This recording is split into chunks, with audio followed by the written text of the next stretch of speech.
This episode of Rise Up is brought to you by MinuteWithMary.com. Minute with Mary, of course, is the place to get all of your beauty needs, cosmetic, maybe skincare, especially my 4D mascara. If you have not yet tried the 4D mascara, you're missing out. It gives you the look of false eyelashes. You know those pesky ones you have to glue on your eyeballs?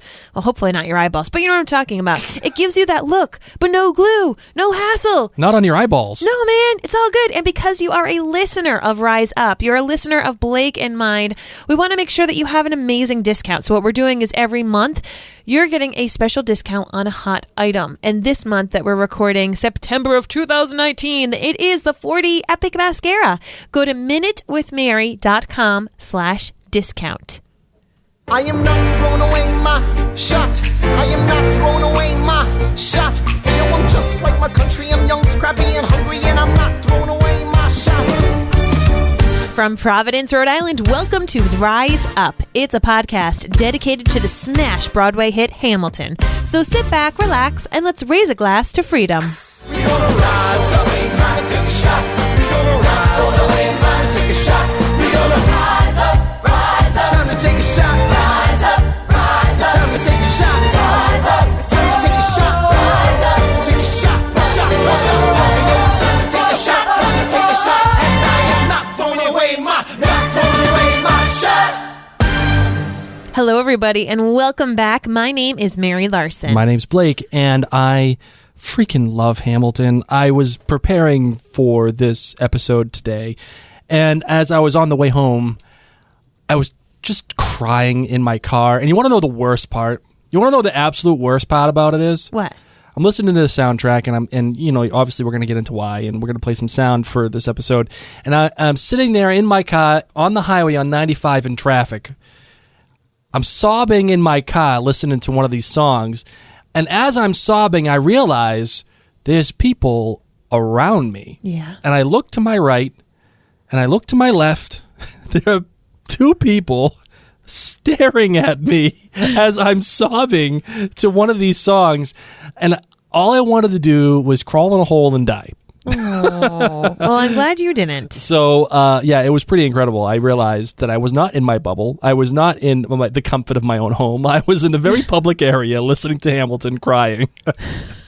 Oh, my goodness. Yeah. Gracious. I'm awesome. Well, you're like here. That. You're here now, and you're all good, my friend. Yes, we're here. We're here to do another good episode. Well, not good, but hopefully fantastic episode of Rise Up Hamilton. And today, you know, as you see in the title of this episode, we're going to be talking about Hamilton himself, the character, not the history of it or the story of it. We're not going to be talking about why Burr is could be the main character of the story. We are giving props to Hamilton, the character himself, and why he is just such an amazing character, why he works, why, as much as I love Burr, Hamilton makes the story go as well. And I think it's a lot of fun. I've been looking forward. This is like, as I said in the last episode, like the Burr episode was the real reason why I want to do this podcast. But this is like 1B. Yeah. This episode, I really loved it. I was so excited about it. Well, before we dive into this episode, we want to, of course, remind you that you can subscribe to this podcast. You can find Blake and I on all sorts of social media. All you have to do is search Mary and Blake and head to maryandblake.com to find all of our other podcasts and blogs. Ladies and gentlemen, you could have been anywhere in the world tonight, but you're here with us in New York City. Are you ready for a cabinet meeting, huh? The issue on the table. Well, today we're talking about why Alexander Hamilton is a broken but sympathetic main character that seems to have all the answers, but none that fix the problems he faces throughout his life. Plus, why he seems to be his own worst enemy. And you know, I feel like that should be the hashtag for being a freaking adult.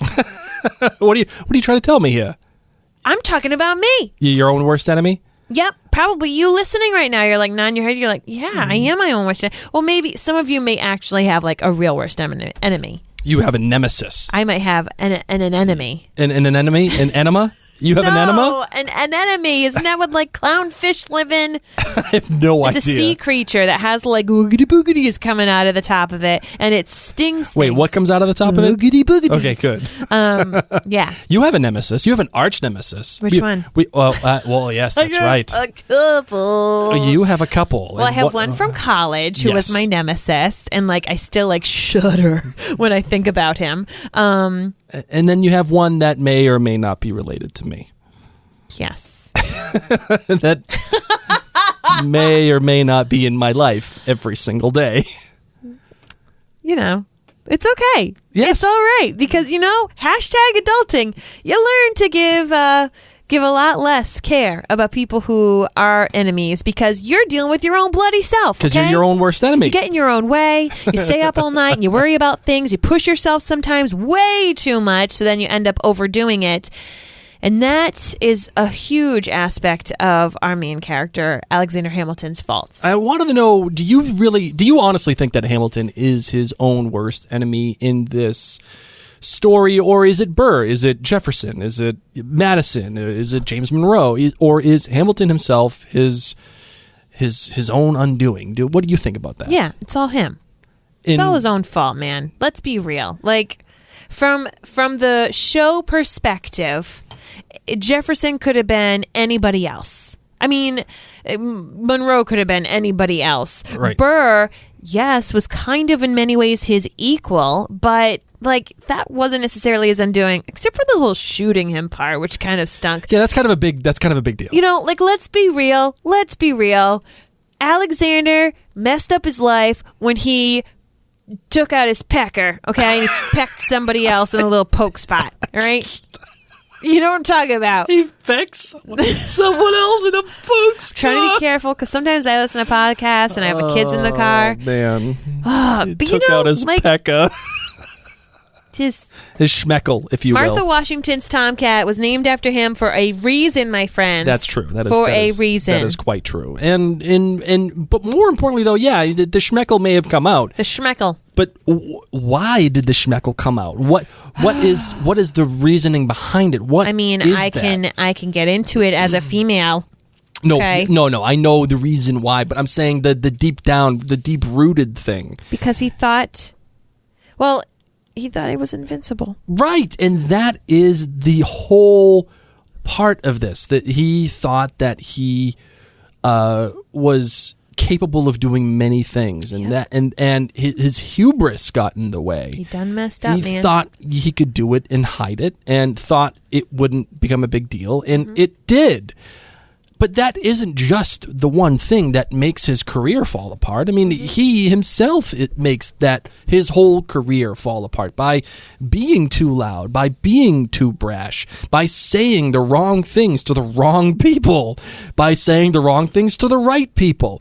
He caused all of these issues. And in this episode today, I think will hopefully be a deconstruction of what Hamilton does to create these problems. Not just, he took Schmeckle out, which is in itself an issue. But no, it's more like, why? And how does that make a compelling character for you to engage with and be a part of? Now, would you say that Hamilton is an engaging part of this? Like, do you find Hamilton as an engaging character? Do I find him engaging? Yes. Yeah, betcha. Now, why do you find him engaging? Just someone who appreciates the show and loves the music. Is it the music? Is it the dancing? Or is it the character himself?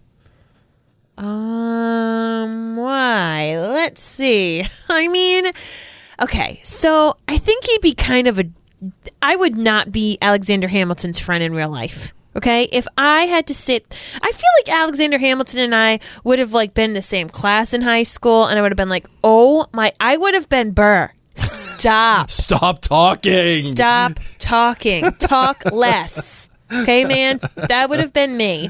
I don't think I would have liked Alexander Hamilton. And Probably that's me. Not. Yes. I am a bit of a contrarian when it comes to hanging out and wanting to hang out with the popular kids or the hot guy on campus, the fancy schmancy person. Those people annoy me. Yes. In case you guys haven't realized, I married Blake. Which is why she married me. A real beer drinking.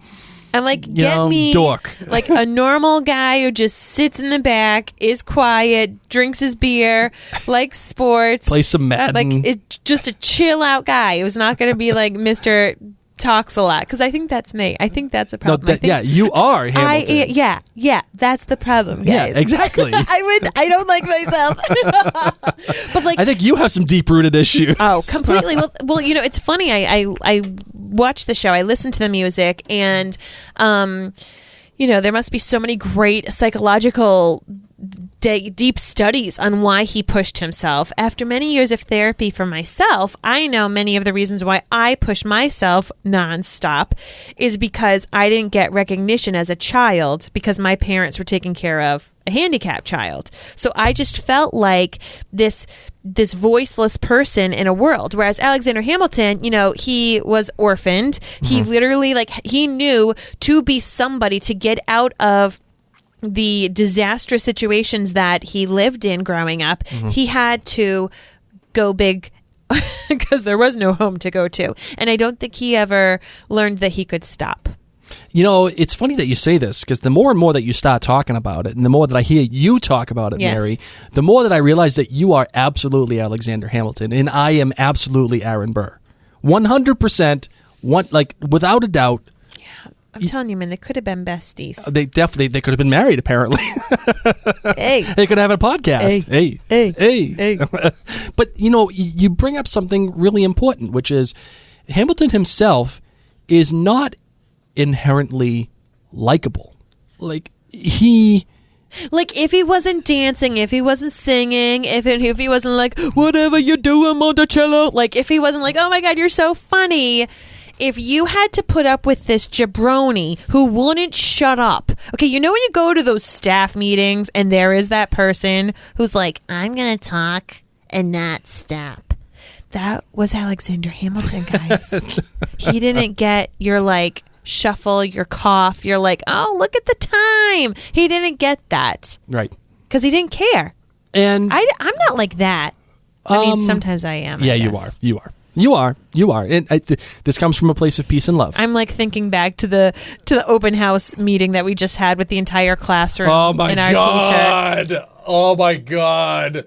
I just wanted to crawl in a hole once again and die. When I told her, please don't listen to our son when he says he wants to buy lunch. We packed him lunch. The teacher says, okay, does anybody have questions? Now, okay, what I want you to understand, my dear listener, is that as soon as the teacher said, hey, we're in a room full of, 20 adults. And as soon as the teacher says, does anybody have any questions? There was about a second and a half worth of time where in my brain I said, I can't believe this question just happened. Which I one? know. I'm going to ask a couple. Does anybody have questions? Because I know within that 1.5 seconds worth of time, my wife's Rolodex has... Which one do I want? There's so many to choose from. It was like slow motion. I went through the whole process of being like, I know my wife is going to raise her hand, and what I'm going to do is I'm going to look away, and I'm going to pretend that she's not my wife because I don't want to have this question geared towards me. You didn't even know which one it was going to be. I didn't know any of the questions, but I went through a whole bunch of them. It was I got a good one. It was like 10 minutes worth of thought in about a second and a half. And as soon as wouldn't you know, boom, my wife's hand goes right up and says, Hi. Why are first graders allowed to order lunch when they don't have money and they just start a tab? How do we prevent this from happening? And she just kept talking, and she kept talking, and she kept because talking. My son has a lunch pack for him every single day. Not to listen but to he's him. Starting a tab. So please don't listen to my son, because not only does he start a tab for himself, but he also buys lunch for his friends. Oh my God. He's that guy at the bar like, drinks for everybody. Chocolate milk for everybody. You want a bagel bag? You want some pizza? I got you some pizza, God. man. So yeah, I basically sat there and, I did it and some people chuckled and I was like, oh, good. But my wife talked so much. She talked so much that nobody else had a question. It was just Mary's question. I thought that nobody had a question. No. You just did enough talking for everybody. No. I just was like, wow, these people have nothing to contribute. No. Okay, and that reaction right there is the perfect reason why you are likable, my love. Because it doesn't come from a place of being bad or being stupid or being like overly talkative or whatever. It comes from a place because you're a human. That is part of who you are, right? Yeah. And that is the reason why people engage with Hamilton, because we talk about a lot of great things about you, my love, that you are you are a musical savant. You put an instrument in front of you and you can play it. You're great at podcasting. You're great at business, and you're this beautiful, strong, tall, excellent woman. Yeah, these are all things that are your armor. These are the things that make you great. But there are moments when all that armor goes away and you're naked for just a half a second. Not literally naked, but you're emotionally naked for a half a second. Yeah. And you you word vomit everywhere about how your kid buys lunch for other kids. Blah, blah, blah. That is likable because that is human. Somebody sees who you are. And the same thing goes for Hamilton. He has all of these great things. He's like, oh man, I shouldn't brag, but man, I am amazed and astonished. I am smart. I'm doing all of these things. I have, there's a million things I haven't done, but just you wait. And he's writing and he's going out there and he's bringing up money, and we're going to change America, and for the first time I'm thinking past tomorrow, yada yada. All of these things are great. These are what make Hamilton great. But in order to make him a likable character, you have to have him be emotionally naked, at least at first. There has to be something other than all this bravado that makes him likable. You have to introduce that main character, your hero. They have to go on. They can't be 100% perfect or content or whatever. They have to start from a place somewhere that is almost insecure, and you have to get it relatively quick in order for you to embrace that character. And how do you make this historical figure, someone who has been dead for hundreds of years, how do you make that person engaging? And the first bit that's engaging actually happens in the song. Amidst all the bravado of My Shot, that first bit of Mary talking to the teacher about lunch happens like this. Bird, check what we got. Mr. Lafayette, hard rock like Lancelot. I think your pants look hot. Lawrence, I like you a lot. Let's hatch a plot blacker than the kettle calling the pot. What are the odds of God to put us all in one spot? Pop in a squad and conventional wisdom like it or not. Here it comes. Revolutionary manumission abolitionist. Give me a position, show me where the ammunition is. Oh, am I talking too loud? Sometimes I get overexcited, shoot off at the mouth. I never had a group of friends before. I promise that I'll make y'all proud. Right there, that's it. So precious. That insecurity, that, oh my God, I just started talking. I just word vomited everywhere. I just pulled a Mary. I just pulled a Mary Larson. That's that one little bit of insight into that character where you're like, oh, there it is. I can glom onto that. That is mine. I have been in that situation where I have talked too much and I have done too much, and I said, "Oh boy, yeah, yep, shouldn't have done that." And that insecurity of knowing I've never had friends before. I've never done any of this. You as a person can reach into that and say, I can get into that character, and that is the beginning of what Hamilton is really like. But it doesn't end there. It doesn't end there for that character. That moment where you discover that Hamilton is a good character. Now, you have a bunch of songs in the meantime, right? You have a bunch of songs, as I'm pulling it up right now on my phone. You have a bunch of songs in between, where is it? My Shot, and the next song that I want to play. You have My Shot, The Story of Tonight, The Schuyler Sisters. You get introduced to the Schuyler Sisters, The Farmer Refuted. You get the idea of what Hamilton is all about and his politics. You have You'll Be Back, which is the king. You have The Right-Hand Man, where Hamilton meets George Washington for the first time, and he becomes his right-hand man. The Winter's Ball, when he meets the Schuyler Sisters. Helpless, Satisfied. We both know what those songs are about. The Story of Tonight, when after they get married. Stay Alive, when he's at war. The 10 Duel Commandments, with the first duel. Meet Me Inside, after the duel. And then we come upon the part where Hamilton finally shows the real armor coming off. It's not just I'm a person and I word vomit everywhere. It's I'm a person who is deeply insecure. Everything about my life is about insecurity. Now, do you know, my love, which one I'm going to play right now? No. No, you don't. That's okay. That's okay. Sorry. Because this is the song that got me heavily invested into this show. Look around at how lucky we are to be alive right now. Will you relish being a poor man's wife, unable to provide for your life? I relish being your wife. That's it right there. That is it. There's something here. There's something more than power or money or being a general or fighting under Washington, about his politics, about his trying to change the national bank or create the national bank. There's a real sense of insecurity and inadequacy here. Would you relish being a poor man's wife? And her trying to tell him, I relish being your wife. This is the emotional anchor that we have to go on. This is the emotional anchor that we have to adhere ourselves to when it comes to Hamilton. Now, did you find yourself having the same reaction about the song that I did? No, because when it comes to money, I'm different than Alexander Hamilton in regards to that is, what he says. That's him being naked. That's him being raw. I'm so embarrassed that I'm a poor man. That's his big concern and worry. I feel like in my relationship with my husband, I'm Eliza. You know what I mean? Right. Like, money is not the big thing. To me, though, when I do have those, self-doubts and I have just those anxious thoughts, it's more about, am I a good mom? Am I a good wife?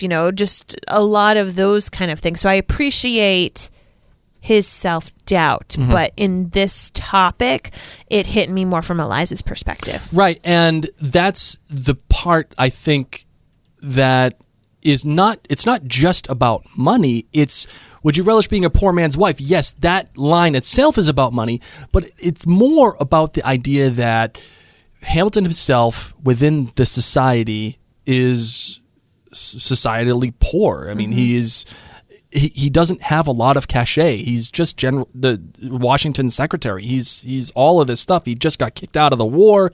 He doesn't have anything, and that insecurity is what he's talking about. He is poor in emotional security. And Eliza's saying to him, it's not, I relish being your wife. That's all that matters. Just you and me, and that's that. And and this is when we get to the meat of the story, because the meat of the story, this is where it really truly begins. And we have all of the songs prior to. It's probably about, let's see, we have 16 songs before this. So we're about halfway through Act 1 or 2-ish. We're like right about Act 2, in terms of the story itself, not the physical acts of the play. Like there's only there's only 2 acts, but within the story itself, this is probably the beginning of Act 2. We get to the real meat, the real reason I think we're all here, which is, what is Hamilton's trajectory? What is the point? Why are we all here watching this? And I think it begins here. I don't pretend to know the challenges you're facing, the worlds you keep erasing and creating in your mind. But I'm not afraid. I know who I married, so long as you come home at the end of the day. That would be enough. We don't need a legacy. We don't need money. If I could grant you peace of mind, if you could let me inside your heart, oh, let me be a part of the narrative in the story they will write someday. Let this moment be the first chapter where you decide to stay.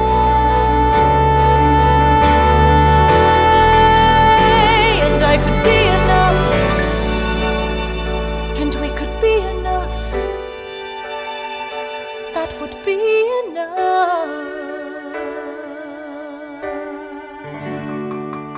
So, Do you see where I'm getting at with this emotion? A lot of the times, I like to refer to it as emotional math.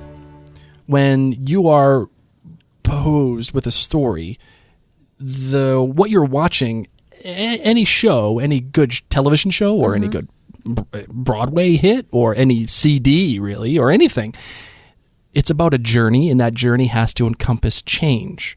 That change is why we're watching. We're seeing one person start from one thing and end up as another thing, and in between is a story, and you have a result. It's like a math equation. Like we just had friggin' Common Core math. Exactly. We just had Common Core math homework with our son, and it was brutal. Mary and I looked at it. We were like, "What the hell is this? You can't change math. Math is math." But the idea is, you and I, Mary, could do a problem in our heads. What is 10 minus 5, or how do you get to 100 from 10, whatever. In the way that we did math, it would be one way, and it was this very simple thing. With Common Core now, it's you have to take 5 and subtract it from 10 and move up, and then go by hundreds and do the little hoops and the loops and the dupes and everything, and you got to show your work. And here's the thing: we could still give the right answer with our old version of math, but the same. Even though you got the answer with Common Core, now it's, if you don't do it that way, even if you get the right answer, your problem is still incorrect. Yeah. No matter what. If you didn't do it the stupid hoopty-doopty-loopty circle way. You put the 10 in the bubbles and you're doing the hoopty-doopty, it's going to be wrong. So the way I look at it is, when you're watching something with change, you have to get the emotional math right. Yes, you can have a result, but if you don't see the work, if you're not doing the hoopty-doopty, the emotional math is not going to add up. So this is the beginning of our problem. This is the beginning of our equation. Will you be enough with me? Will I be enough for you? Is this enough? Can you do this with me? We could be enough. That's the beginning of the equation. And from here, the idea that Lin-Manuel Miranda has to do is he has to torture the hell out of Alexander Hamilton to make him change. He has to torture the hell out of him. And like in awful, awful ways, right?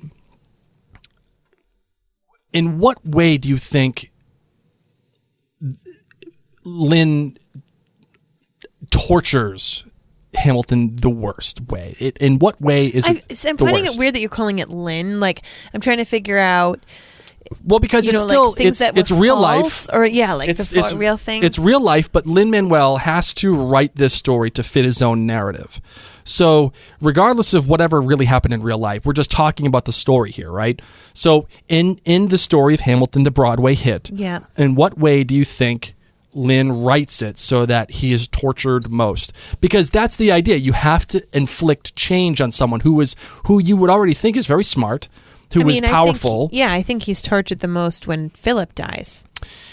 I don't think that you're wrong. I think you're quite right. I think that's probably his lowest point. Like when he like admits everything in the Reynolds pamphlet, he is in the show like, whatevs, I did it. It sucks, but at least I'm going to be the one that brings out the truth. So whatever. And yes, he feels bad for Eliza. And even in the show, when he's like talking with his son's like, "Yeah, Dad, someone was talking smack about you because you kind of stink." And he slept with my mom. He's like, "Okay, no problem, man. Here's my guns." I think that it's when he loses Philip, and he, of course, says, "I would have traded lives with you." That's when I think it hit him. Right, 100%. And the idea here too is it's kind of like when you have excuse me, I've been sick for the past couple of days, so I'm going to be coughing a little bit here. When you have, it's kind of like how do I want to put this? It's kind of like Job. Job has everything, and Satan comes in and says, "You know what, Job? I really know what story you're talking about." Job, the idea of Job and God and Satan comes in and says, Job has everything, and that's why he loves you so much. And God says, well, I'll take everything away from him. And he'll still love me because he's I Job. don't know this Job story. I know all these other like obscure Bible stories, and I don't know Job. Remember, Job is the rich farmer, and God comes in, and then God's like, "Okay, you can take over Job, Satan. You can have him. You can do whatever the hell you want to him." And he gives him boils, and he takes away all of his crops. He takes away all of his money, Yeah. and he keeps asking Job, "Do you still love God?" And Job stands by God. Yeah. I love God. And then Satan finally gives up and says, "Oh my, geez, God, like." He loves you. And then, of course, God rewards Job and gives it all back to him and takes away his boils and the whole thing. And that's kind of what you do, I think, as for a compelling lead character. You have to give him the Job treatment a little bit. You have to take him and boil him down. You have to break down everything that happens. And you have to break down all of his strengths or her strengths and make them the worst things that they are. Like that one flaw that Hamilton has is that he is driven. And that's why we call this episode Nonstop. Because Hamilton is driven. And that drive is what makes him great. Yeah. But it also is his real big flaw. And that drive is what propels all of this stuff. Another one that we actually just talked about before this episode was Inside Out.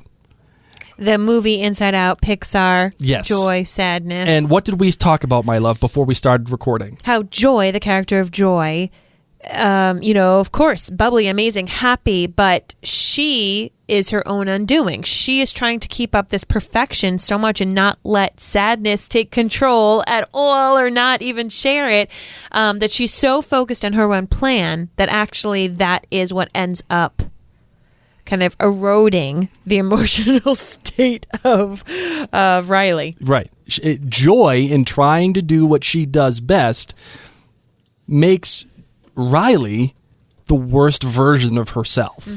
And the way that they portrayed it in the movie was brilliant with the the emotions and the orbs of memories, but also the islands. The Riley's Islands, the Family Island and the Hockey Island and the Goofball Island. And as Joy keeps traversing through Riley's mind, each island breaks and deadens and falls apart. So much so that she gets on a bus, spoiler alert, and she is emotionally dead. She is depressed. And she gets on a bus to get away from her parents. And not until the emotion of sadness finally takes control does Riley realize, oh my God, I'm doing the wrong thing here. I messed up, and I have to go back to my parents. Joy was the one who created that problem, right? Yeah. And Hamilton, in his own way, creates all of his own problems. His own drive is what leads him to work too hard. His own drive is what leads him to cheat on his wife. His own drive is what leads Burr to do what he does in the rest of the play. His own drive is what leads Jefferson to do what he does in the rest of the play. And here's the beautiful part about Hamilton, the character. He thinks he's right the whole time. He thinks he's doing the right thing. Isn't that the worst? The whole time. Poor thing. And I don't have to say that. Hamilton tells you himself.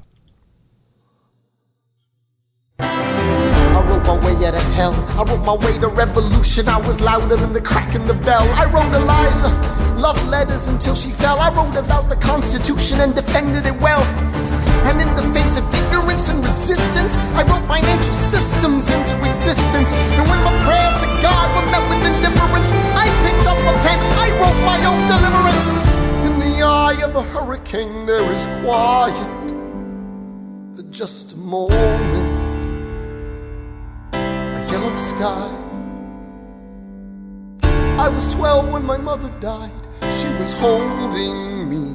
We were sick and she was holding me. I couldn't seem to die. Wait for it, wait for it, wait for it. I'll write my way out. Wait for it, wait for it, wait. Write everything down far as I can see. History highway. I'll write my way out. Overwhelm them with honesty. This is the eye of the hurricane. This is the only way I can protect my legacy. Wait for it, wait for it, wait for it, wait. The Reynolds Pamphlet. And that's it. The Reynolds Pamphlet, what we talked about earlier in the yes. in this episode. The Reynolds Pamphlet is what sets all of these things in motion to lead to Hamilton's downfall. But it's not just the Reynolds Pamphlet. It's everything that he has done up until this point that causes the Reynolds Pamphlet. It's not that the fact that he cheated on Eliza. It's that drive. He worked so hard to get what he wants, to have his own legacy, that he abandoned his wife. He abandoned his children. He stayed in Washington. He was tired. He was miserable. You'd never seen an immigrant down on his luck so much. There was trouble in the air. You could smell it. And it was just at that moment he meets Maria Reynolds. And it sets off the rest of the play, which would be him falling apart and Jefferson and Burr getting in the middle of it, the election of 1800, the eventual stuff with Burr and the at least according to this way that this play is written, Burr and the duel and his eventual death. This is all the precipice right here. This is it. And as a main character, he has been given everything. He has been made wealthy. He has been given a woman that loves him in the story. He has children that love him and want to please him and look up to him. He has been made General Washington's and then eventually President Washington's right-hand man. He becomes the Secretary of the Treasury. He makes the National Bank. He makes the deal to make Washington the capital. He creates Wall Street single-handedly. He does everything. And it's all ripped away. And it's ripped away one by one by one. And this is what makes this character tortured. This is what makes this character empathetic. You have empathy for Hamilton because you've seen him at his greatest.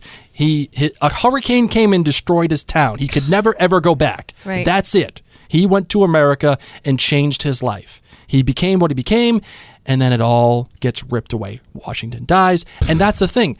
As a storyteller, I think the beautiful part is not only does Lin-Manuel Miranda torture Hamilton, but he does it in these really terrible, sadistic ways that I totally appreciate. Which meaning this: Alexander is fatherless. He is poor. He is loveless. But for Lin-Manuel, that's not enough. He eventually marries the girl he loves. He works so hard to give them the life that he wants. He talks about his legacy, the drive for his legacy. It's the only way I can protect my legacy is writing this pamphlet. Like I said, he meets Washington, becomes the right-hand man. Everything in his hands is right there. He's a leader. He's secured his legacy. But Hamilton's hyper-focus is his undoing. He cheats on his wife. He causes their marriage to fall apart. His legacy with his wife is dead. But that's not enough, again. It's not enough. Washington, his surrogate father, dies. He gets ripped away from Washington. Wait, when did Washington die? Well, he leaves the presidency and then he eventually dies. When was that covered? Well, at the end of the play, they say, Washington's on the other side. He's waiting for me. Yes. Right, so Washington dies. But, okay. In what song, aside from that, did we find out that Washington's dead? No, you don't find out in the song, in the play. It's. I mean, I know he's been dead for hundreds of years, but it's inherent. It's alluded to in the fact that he's all dressed in white at the end. He's dressed in white at the end, and as Hamilton is walking up there, Washington's on the other side. Washington dies before, but more importantly, Washington gives up being the presidency, gives up being the president. So Hamilton doesn't have that backing anymore. That surrogate father that he always needed and always wanted is gone. Adams fires him because he won't shut up. He's no longer the leader of the Federalist Party. But again, Miranda knows that that's not enough. That's not enough torture for them. Lin-Manuel Miranda knows that this is not enough for him. People talk about Alexander after he cheats. People talk about his marriage. Say that he's a scoundrel. Yeah. 'Cause he was. And Philip, his son, hears it. And just like his dad, he is full of pride and wants to impress his dad, just like how Alexander wanted to impress George Washington. And his son, Philip, his pride and joy, suffers from the same flaw, his hubris. And he gets himself into a fight and then eventually into a duel. Dumb. And he dies. And Dumb. he takes the one thing that Alexander is really proud about after his political career and takes it away. But even then, once again, that's not enough. The real sad part, that what's not bad enough is that that Alexander has to die in the same way. And he has to die in the same manner right near where his son dies. That, in and of itself, that is the irony. That's the ironic part that makes Hamilton such a great lead.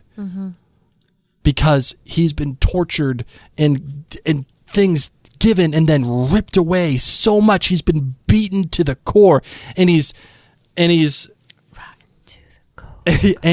fallen apart so much that you can't help but feel for him.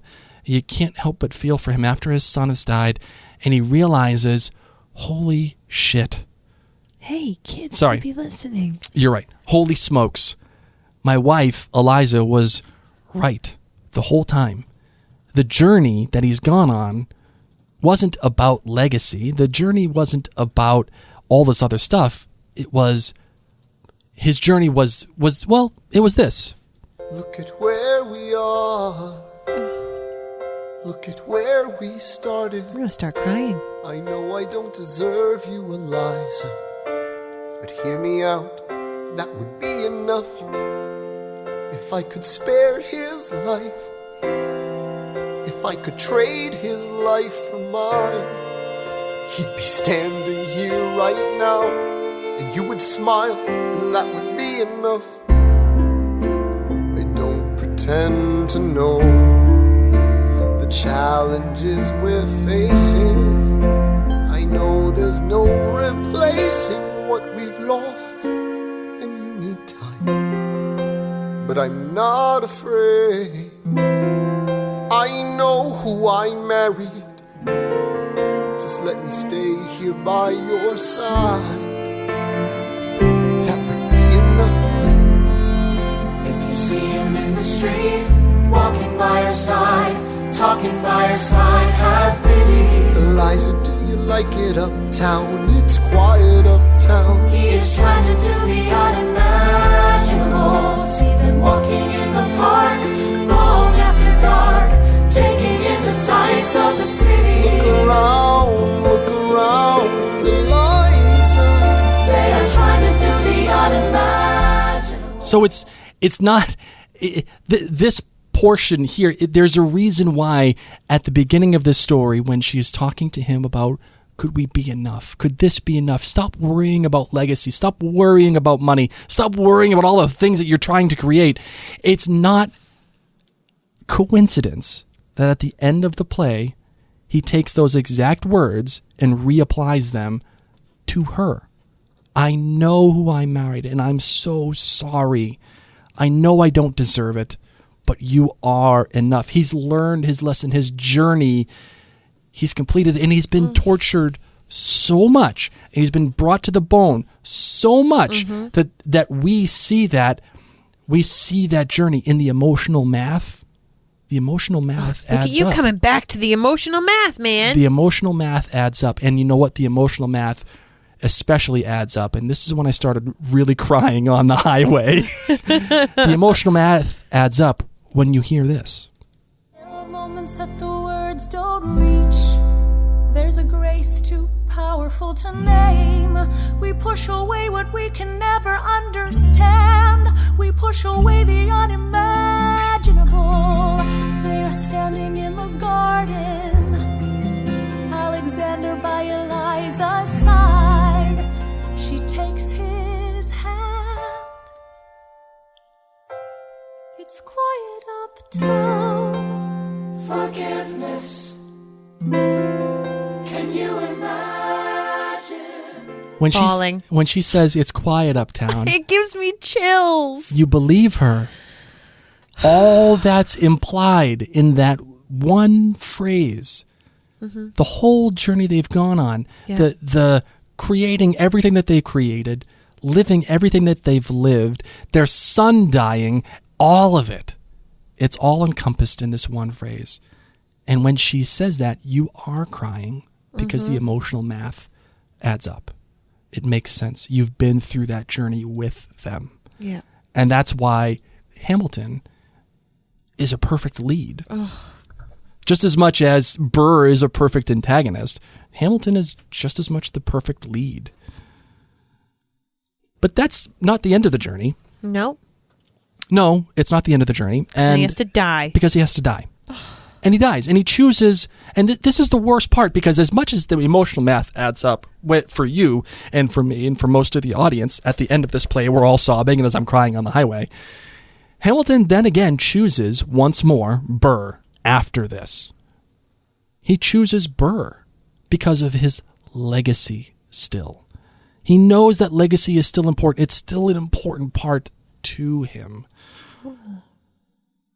But he doesn't yet realize the importance of that legacy and the real reason why his legacy will exist. It's not until he sees the bullet coming towards him we have this great moment when the girl that's on stage catches the bullet and it's walking towards him. And he talks about... Which for people who haven't seen it, they don't even know. Spoiler alert, yes. The torture so far has been so exquisite. And everything, and the relief that you get from Eliza when she says it's quiet uptown, and you realize that Hamilton has gone back on that again, and he's going back to Burr, and they're doing the duel, and they're trying to fight, and they realizes that I'm next to my son where he dies. It's so pertinent in his life.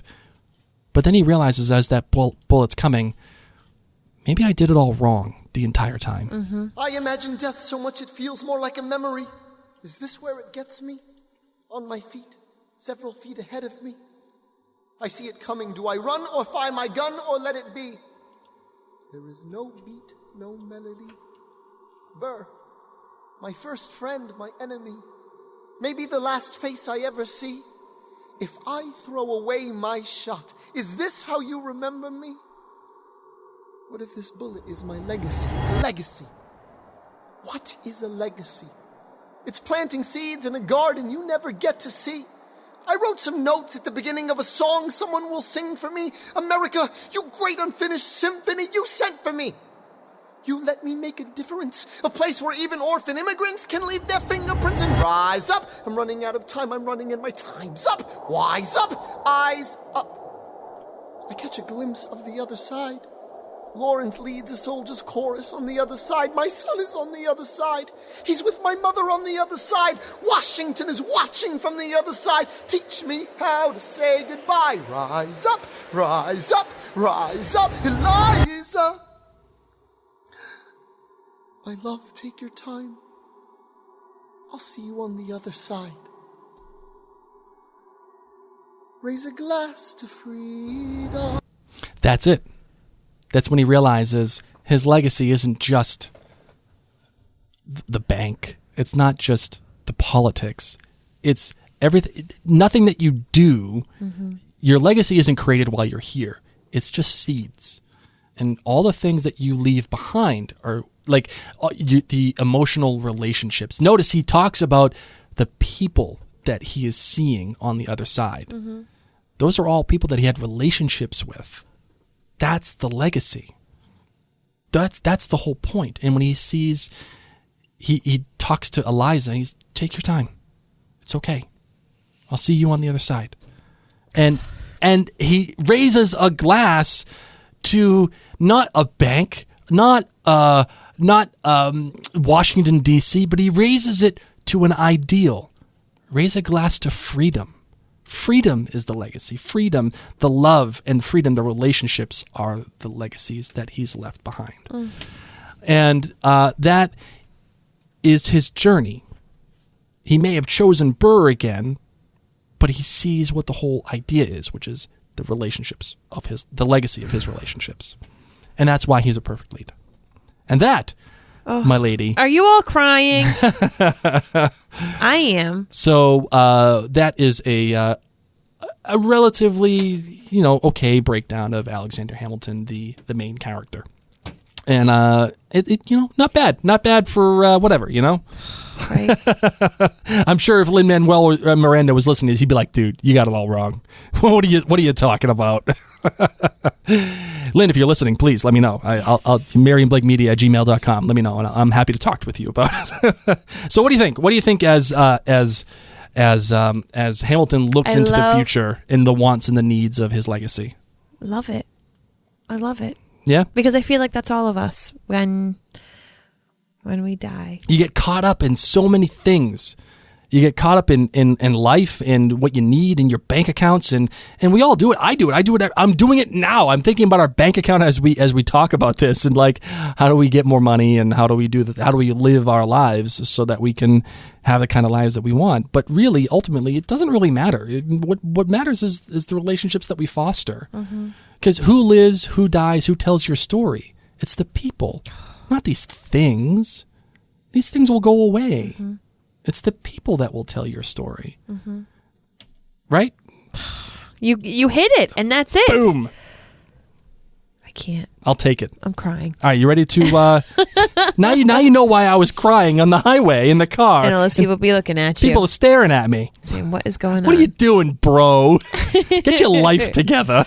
Oh, my goodness. All right, let's want to close out the show? You bet. Let's do it. You'll be back, soon you'll see. You remember you belong to me. You'll be back, time will tell.